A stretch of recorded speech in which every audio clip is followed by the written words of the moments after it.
दोस्तों नमस्कार।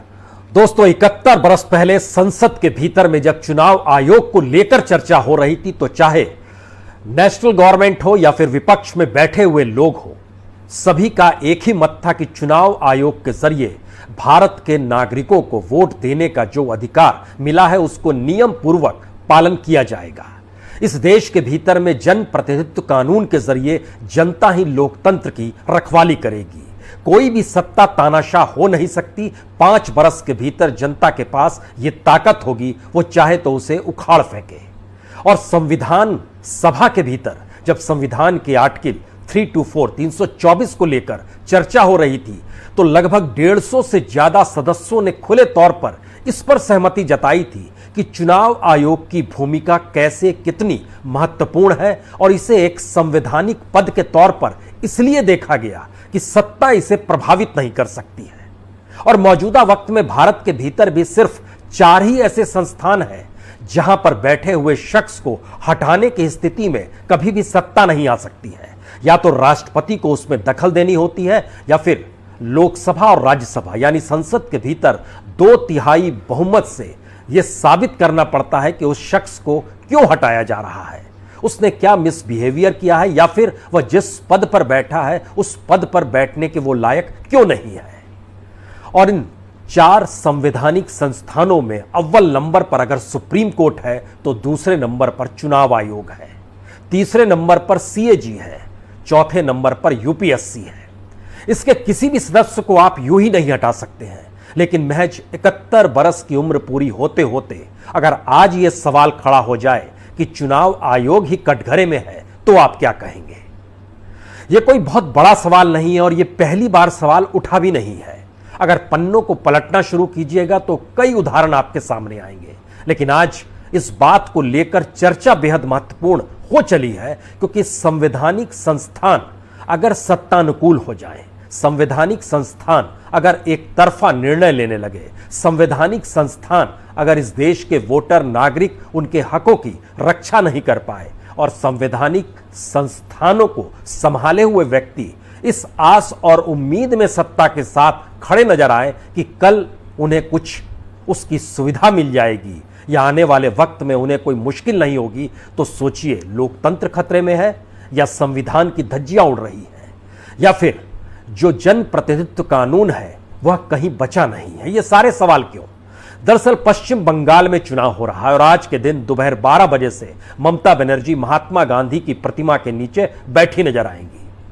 कोलकाता में महात्मा गांधी की प्रतिमा, कोलकाता ही महात्मा गांधी पहुंचे थे जब देश को आजादी मिली थी और महात्मा गांधी ने ही देश की आजादी को लेकर सिर्फ एक ही शब्द तो कहा था, ये ट्रांसफर ऑफ पावर है, सत्ता का हस्तांतरण है। इसके जरिए सामाजिक, राजनीतिक और आर्थिक व्यवस्था में कोई बदलाव नहीं होगा। यह एक लिहाज से गोरी चमड़ी से भूरी चमड़ी की दिशा में सत्ता सौंपने की प्रक्रिया है।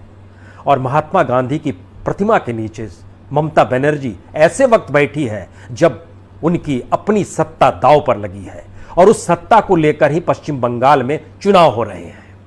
चुनाव आयोग ने उनके जिस बयान को कटघरे में खड़ा किया, हमें लगता है आज उसको आपको बताना भी चाहिए, आपको सुनना भी चाहिए, उसके बाद उसकी जिक्र किया जाएगा। दरअसल 6 अप्रैल को ममता बनर्जी ने राय दिघी रैली में 5 लाइन का एक बयान दिया। चुनाव आयोग ने उसके बाद नोटिस भी भेजा। ममता बनर्जी ने नोटिस का जवाब यह कहकर दिया कि हम इस बयान को वापस नहीं लेंगे। और उसके बाद प्रधानमंत्री की रैली भी हुई और प्रधानमंत्री ने रैली में जिक्र किया कि पता नहीं चुनाव आयोग ने ममता बनर्जी को नोटिस भेजा है या नहीं भेजा है, लेकिन अगर हम हिंदुओं का जिक्र करेंगे तो हमें तो नोटिस आ जाएगा और नोटिस तो प्राइम मिनिस्टर को भी आ जाता है। तो ऐसी कौन सी बात थी जो पूरे पश्चिम बंगाल चुनाव के वक्त में आप हर रैली में, हर मंच से शब्दों के जरिए, मुहावरों के जरिए और शायद कटाक्ष के जरिए महसूस कर रहे हो। तो उससे पहले ममता बनर्जी ने क्या कहा? ममता बनर्जी ने कहा था, मेरे अल्पसंख्यक भाइयों और बहनों से हाथ जोड़कर अपील करती हूं कि वे उन शैतानों की बात ना सुने जिन्होंने बीजेपी से पैसे लिए हैं, उनकी बात सुनकर अपने वोट ना बंटने दें। वे हिंदुओं और मुस्लिमों को लड़ाने वाले सांप्रदायिक बयान देते हैं, वह बीजेपी के भेजे दूत हैं। अगर बीजेपी सत्ता में आई तो आप बड़े खतरे में पड़ जाएंगे। चुनाव आयोग का कहना था 3 स्थितियां इससे बनती हैं। पहली, आचार संहिता के प्रावधानों का उल्लंघन हुआ है। दूसरी, भड़काऊ बयानों से कानून व्यवस्था बिगड़ने की आशंका है। और तीसरी, चुनाव प्रक्रिया पर प्रतिकूल प्रभाव इससे पड़ेगा। हमें लगता है इन्हीं तीनों बयानों के अक्स तले हम आपको 1950 में जब संसद के भीतर बहस हो रही थी तो उसमें एक बात का जिक्र किया गया था कि जब इस देश में चुनाव होंगे, और यह भी आपको बता दें 1952 का जो पहला चुनाव था उसमें तैयारी के लिए 18 महीने लगे थे, और उस वक्त यह धारणा थी कि एक एक वोट महत्वपूर्ण है, एक एक वोटर महत्वपूर्ण है और उसे किसी तरीके की असुविधा नहीं होनी चाहिए। लेकिन 71 बरस के बाद बंगाल के चुनाव में जो 4 लोग मारे गए वह किनकी गोलियों से मरे, और उन पर जो भी आरोप लगे हुए हों, लेकिन चुनाव आयोग एक लिहाज से ऐसी भूमिका में होता है जहां पर उसको निष्पक्ष चुनाव भी कराने हैं, और जो भी केंद्रीय बल हो या राज्य की पुलिस हो उसके लिए नियम कायदे भी वही तय करता है। और फिर वोटर के ऊपर गोली चल जाए और गोली चलने के बाद 72 घंटे की रोक, उस इलाके में कोई भी राजनीतिक दल का नेता नहीं जा सकता है, यह भी चुनाव आयोग ही कह दे, क्योंकि इसका असर चुनाव पर पड़ जाएगा। ये सारी परिस्थितियां बहुत सारी स्थितियों को नए तरीके से सोचने की दिशा में आपको ले जाएगी। सवाल यह नहीं है कि प्रधानमंत्री अपने भाषण में क्या कह रहे थे, सवाल यह भी नहीं है कि ममता बनर्जी ने अपने भाषण में क्या कहा, सवाल यह है कि चुनाव आयोग की अपनी भूमिका क्या है। और खास तौर से तब, आज जब हम आपसे बात कर रहे हैं तो 24 घंटे पहले यह फैसला आया चुनाव आयोग का, और चुनाव आयोग के जो मुख्य चुनाव आयुक्त हैं आज वो रिटायर हो चुके हैं। यानी अपने रिटायरमेंट के आखिरी दिन उन्होंने यह निर्णय दिया कि ममता बनर्जी 24 घंटे चुनाव प्रचार उस जगह पर नहीं कर सकती है, उस राज्य में नहीं कर सकती है जिस राज्य में उनकी पूरी सत्ता की किस्मत दांव पर लगी हुई है, और वही एकमात्र स्टार प्रचारक है। भारत में हर किसी के लिए आसरा महात्मा गांधी ही होते हैं, तो ममता बनर्जी अपने विरोध को महात्मा गांधी के साथ बैठकर, उनकी छाया में बैठकर जतलाएगी, दिखाएगी जरूर। लेकिन महात्मा गांधी के पास भी जब राजेंद्र प्रसाद, जो कि संविधान सभा की अध्यक्षता कर रहे थे, वह जब उस कॉपी और ड्राफ्ट कॉपी को लेकर पहुंचे थे तो 2 बातों का जिक्र महात्मा गांधी ने किया था। एक किया था कि इसमें गरीबों का जिक्र होना चाहिए, तो उसके बाद नीति निर्देशक तत्व भी निकल कर आए और प्रियम्बल्स में निकल कर आए। और दूसरी बात, इस देश में जनता जब अपने नुमाइंदों को चुनेगी तो उसमें कम से कम ऐसी परिस्थिति विकसित की जाए जिसमें किसी के सामने कोई ऐसी दुविधा ना हो कि वह अपने हक का इस्तेमाल नहीं कर पा रहा है। और फिर इसी चर्चा को आगे बढ़ाया गया और संसद में इस पर बहस होती चली गई। लेकिन आज जब चुनाव आयोग को कटघरे में खड़ा हम अपने जरिए इस बात को लेकर कर रहे हैं, क्या ये नोटिस जो पश्चिम बंगाल में दिए गए भाषण है, हमने उसकी सांप्रदायिकता और तमाम परिस्थितियों को लेकर जब गिनना शुरू किया तो 16 भाषण ऐसे निकले जो कि सांप्रदायिकता को तूल देते हैं, कानून व्यवस्था को बिगाड़ने की परिस्थितियों में ले जाते हैं और चुनाव प्रक्रिया पर प्रतिकूल प्रभाव डालने की स्थितियों को लाते हैं। 16 भाषण, ये 16 भाषण लगभग 11 लोग यानी दर्जन भर लोगों जरिए दिए गए हैं, जिसमें बीजेपी के लोग भी हैं, जिसमें टीएमसी के लोग भी हैं। इसमें एक भाषण कांग्रेस का भी है और एक वामपंथी का भी भाषण है, और इसके अलावे एक भाषण बाहर से आए हुए राजनीतिक दल का भी है जो वहां चुनाव लड़ रहा है। लेकिन सवाल इसके आगे का है, क्योंकि चुनाव आयोग एक संवैधानिक संस्था है। अब जरा आप समझने की कोशिश कीजिए कि चुनाव आयोग का मतलब क्या होता है और चुनाव आयोग के सामने मुश्किल क्या है। सबसे बड़ी मुश्किल यह है कि सुप्रीम कोर्ट के जज के बराबर जो वेतन, सुविधा, पेंशन होती है वह मुख्य चुनाव आयुक्त और उसके अलावे 2 इलेक्शन कमिश्नर होते हैं उनको मिलती है। आईएएस लेवल पे जब कोई रिटायर हो जाता है तो उसकी हायरार्की के हिसाब से उसको चुनाव आयुक्त बनाया जाता है, मुख्य चुनाव आयुक्त वही बनता है। स्टेट लेवल पे आइएगा तो वहां पर भी जो आईएएस होता है, जो प्रिंसिपल सेक्रेटरी के लेवल का होता है वो बनता है। अगर आप डिस्ट्रिक्ट लेवल पे चले जाइएगा तो वही चुनाव आयोग का सदस्य होता है जिसकी रैंकिंग डिस्ट्रिक्ट मजिस्ट्रेट के लेवल पर हो। यानी बहुत हाई रैंकिंग है ब्यूरोक्रेटिक वे में, और इनके पास सुविधाएं तमाम दी जाती है। सुविधाओं का जिक्र इसलिए जरूरी है कि 2013-14 में जब मनमोहन सिंह आखिरी बजट पेश कर रहे थे, उस समय चुनाव आयोग के अपने खर्चे का जो बजट था वह 65 करोड़ था। और पिछले साल जो बजट आया, पिछले साल ना कहें इसी साल फरवरी में जो बजट आया है, उसमें चुनाव आयोग का बजट बढ़ते बढ़ते लगभग 250 करोड़ हो गया है। यानी इलेक्शन कमीशन का विस्तार हुआ है, टेक्नोलॉजी आई है, सुविधाएं बढ़ी हैं, तमाम तरह के अधिकारियों की नियुक्ति हुई है, 300 से ज़्यादा अधिकारी चुनाव आयोग को संभालते हैं। तो चुनाव आयोग के पास भी टैक्स पेयर के पैसे से ही चलता है चुनाव आयोग, जैसे सुप्रीम कोर्ट भी टैक्स पेयर के पैसे से चलता है। टैक्स देने वाली वही जनता है जो वोट देने जाती है, और वोट देकर गोली खाने वाली भी वही जनता है जिसका पैसा टैक्स के जरिए चुनाव आयोग को संभालना है, या इस देश के भीतर में जो भी अधिकारी है, चाहे वो पुलिस वाला हो या प्रशासनिक अधिकारी हो, उसका खर्चा पानी अगर सरकार देती है तो वह जनता के पैसे से ही हो रहा है।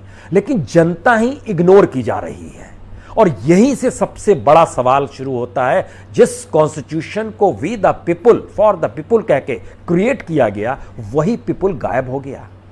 और इलेक्शन कमीशन की भूमिका को लेकर सवाल क्या इसलिए उठ रहे हैं क्योंकि बीते दिनों लगातार इस बात की दृष्टि में आया है, चाहे वो सीएजी हो, जहां पर मुर्मू साहब अभी सीएजी के पद पर हैं, इलेक्शन कमीशन ऑफ इंडिया हो, यूपीएससी के चेयरमैन का पद हो, या सुप्रीम कोर्ट की परिस्थिति मिले आई है। सुप्रीम कोर्ट का जिक्र तो इसलिए भी करने की जरूरत है क्योंकि पूर्व मुख्य न्यायाधीश जो थे वह जब संसद के नॉमिनेटेड व्यक्ति हो गए, उनको नॉमिनेट कर लिया गया पार्लियामेंट में, वह भी 6 महीने के भीतर ही, तो सवाल उठे कि उनके तमाम दिए गए फैसले सत्तानुकूल इसलिए थे कि सत्ता के साथ वो अगर खड़े होंगे तो उन्हें सुविधाओं का लाभ मिलेगा। तो ये जो जाते हुए इलेक्शन कमिश्नर हैं, क्या इनको भी कोई लाभ मिलेगा आने वाले वक्त में? हम इसलिए इसका जिक्र कर रहे हैं क्योंकि आज ही एक खबर आई, आज ना कहिए कल ही एक खबर आई कि जो बाबरी मस्जिद विध्वंस केस में जो व्यक्ति थे, जो जज थे, जिन्होंने लालकृष्ण आडवाणी समेत 32 लोगों को बरी किया था, उनको उत्तर प्रदेश में उप लोकायुक्त के पद पर नियुक्ति हो गई है। ये रिटायर्ड जिला जज हैं सुरेंद्र कुमार यादव। और हमने जब परखना शुरू किया कि कितने ऐसे लोग हैं जो ब्यूरोक्रेसी में थे या कोर्ट में थे या कॉन्स्टिट्यूशनल पोस्ट पे रहे हुए थे इस दौर में, यानी 7 बरस के भीतर में कितने लोग थे जिनकी नियुक्तियां हुई हैं, सत्ता के द्वारा की गई नियुक्ति है अलग अलग जगहों पर। जी, लगभग 23 लोग ऐसे निकल कर आए जो ऐसे महत्वपूर्ण पदों पर बैठे थे, जो कॉन्स्टिट्यूशन के लिहाज से चेक एंड बैलेंस करना जिनका काम था।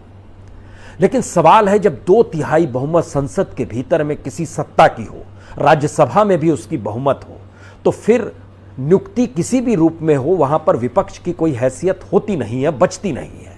और ध्यान दीजिए तो तमाम नियुक्तियों में यही हो रहा है। सीएजी एक बेहतरीन उदाहरण है, कैसे वो एलजी थे जम्मू कश्मीर में, उससे पहले कैसे मिनिस्ट्री के साथ जुड़े हुए थे, उससे पहले वो गुजरात कैडर में कैसे थे, और फिर झटके में वो एक रात में सीएजी कैसे बना दिए गए। ये कोई छुपी हुई बात नहीं है, ये सारी चीज ओपन है। शायद इसीलिए पश्चिम बंगाल का चुनाव कई मायनों में इस देश की डेमोक्रेसी का एसिड टेस्ट है। एक ऐसा एसिड टेस्ट जिसके जरिए शायद संविधान को परखना है, जिसके जरिए संवैधानिक पदों को परखना है, जिसके जरिए संविधान में दर्ज आर्टिकल 324 को परखना है, जिसके जरिए इस देश में जन प्रतिनिधित्व कानून को लेकर जितनी भी बहस हुई संसद के भीतर में, हमने उसकी भी कोशिश की निकालने की कि इस देश में जन प्रतिनिधित्व कानून को लेकर जितनी बार हमले हुए, चाहे वो इमरजेंसी का पीरियड क्यों ना हो, उन हमलों के मद्देनजर भी कितनी चर्चा हुई होगी। 1000 से ज्यादा बार इस देश की संसद के भीतर जन प्रतिनिधित्व कानून में जनता के हक को लेकर सत्ता पक्ष से भी आवाज उठी और विपक्ष की तरफ से भी आवाज उठी। और इलेक्शन कमीशन को लेकर यह कोई पहली बार सवाल नहीं है, लेकिन बड़ा सवाल इसलिए है, एक चुनाव चल रहा है। इससे पहले याद कीजिए 2009 में जो चीफ इलेक्शन कमिश्नर हुआ करते थे, उन्होंने अपने इलेक्शन कमिश्नर नवीन चावला एक होते थे, उनको हटाने की गुहार राष्ट्रपति से की। और बीजेपी ने उस समय कहा कि ये नवीन चावला जो है कांग्रेस के करीबी हैं। उस समय हंसराज भारद्वाज हुआ करते थे कानून मंत्री। हंसराज भारद्वाज ने सरकार की तरफ से पल्ला झाड़ा, राष्ट्रपति उस समय प्रतिभा पाटिल थी, उन्होंने पल्ला झाड़ा, और अगले महीने रिटायर हुए चीफ इलेक्शन कमिश्नर जो थे। उसके तुरंत बाद नवीन चावला, जिनको कांग्रेस के करीबी बताया जा रहा था, वह इलेक्शन कमिश्नर हो गए, चीफ इलेक्शन कमिश्नर हो गए और उन्हीं के नेतृत्व में 2009 के लोकसभा का इलेक्शन हुआ। बड़ा शोर मचाया था बीजेपी ने कि किस तरीके से इलेक्शन कमीशन अगर सत्ता के साथ खड़ा होगा, चीफ इलेक्शन कमिश्नर अगर कांग्रेस के लिए काम कर रहा होगा, तो फिर डेमोक्रेसी बचेगी कहां। वक्त का पहिया घूम गया। 360 डिग्री में सब कुछ वैसे ही है, सिर्फ पार्टियां बदल गई, लोग बदल गए, चेहरे बदल गए, स्थितियां और विकट हो गई। और लेकिन ये बिल्कुल चुनाव के बीच में है। और कल जब रिटायर हुए मुख्य चुनाव आयुक्त, उसके वक्त में उन्होंने जो फैसला दिया, उस फैसले ने उनको एक लिहाज से आने वाले वक्त में इतिहास के पन्नों में दर्ज करा दिया। अब सवाल यह नहीं है कि पश्चिम बंगाल में चुनाव में क्या होगा, क्योंकि एक ताकतवर सत्ता कैसे खुद को हराएगी, यह असंभव सी बात है। सत्ता हमेशा जीतने की लड़ाई लड़ती है और सत्ता जब पूरे तरीके से अपने को पश्चिम बंगाल के चुनाव में झोंक चुकी हो, देश के गृह मंत्री हो, देश के प्रधानमंत्री हो, देश के रक्षा मंत्री हो, देश के पेट्रोलियम मंत्री हो, देश के वाणिज्य मंत्री हो, देश की फाइनेंस मिनिस्टर हो, कोई हो, अगर सब कोई पश्चिम बंगाल की गलियों में चुनाव प्रचार करते हुए नजर आ रहा है और यही देश भी चला रहे हैं, तो फिर देश चलाने के अधीन ही तो सारे संवैधानिक पद हैं। तो फिर कौन सा सवाल हम किससे करें? और इस सवाल को लेकर क्या सुप्रीम कोर्ट कुछ सवाल कर सकता है? सुप्रीम कोर्ट के पास भी पावर है, वो सेंटर को नोटिस दे सकता है, लेकिन सुप्रीम कोर्ट नोटिस नहीं देगा, या सुप्रीम कोर्ट ने नोटिस देना बंद कर दिया है, या फिर इलेक्शन के पीरियड में सुप्रीम कोर्ट बीच में नहीं कूदता है और सुप्रीम कोर्ट बार बार कहता है पार्लियामेंट से बड़ी कोई चीज होती नहीं है। अब यहां पर सवाल है कि जब संविधान बनाया जा रहा था तो चेक एंड बैलेंस का जो प्रावधान था, उसके पीछे मंशा यही थी, इस देश का फेडरल स्ट्रक्चर बना रहे।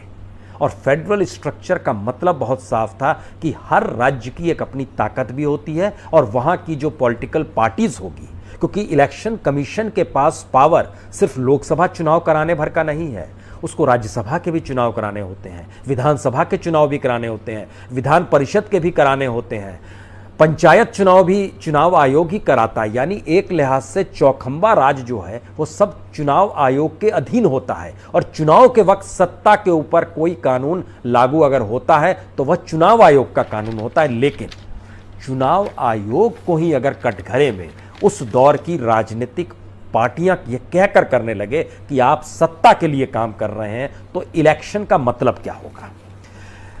इन बातों का जिक्र इसलिए भी अब ज्यादा महत्वपूर्ण है क्योंकि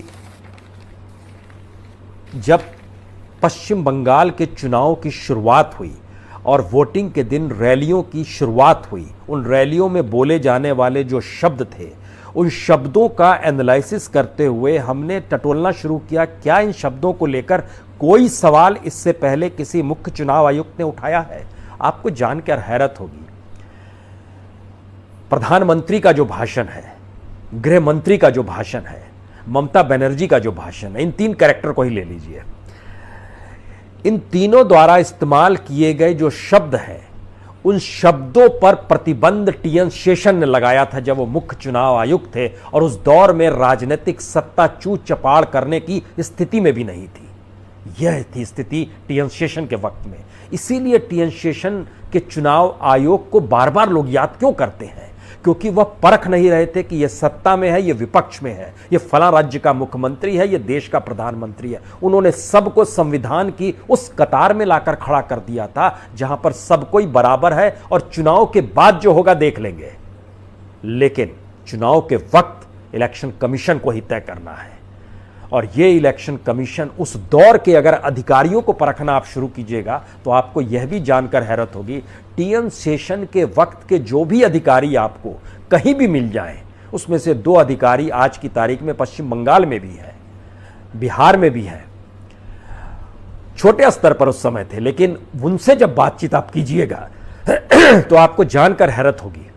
वो आज भी कहते हैं कि टीएन शेषन ने एक ऐसी मोटी लकीर इस देश में खींच दी थी, जिस मोटी लकीर के ऊपर में संविधान की किताब पड़ी थी और मौजूदा वक्त में उस संविधान की किताब के ऊपर एक ऐसी इलेक्शन की लकीर खींच दी जा रही है जिसमें संविधान दिखाई देना बंद हो गया है।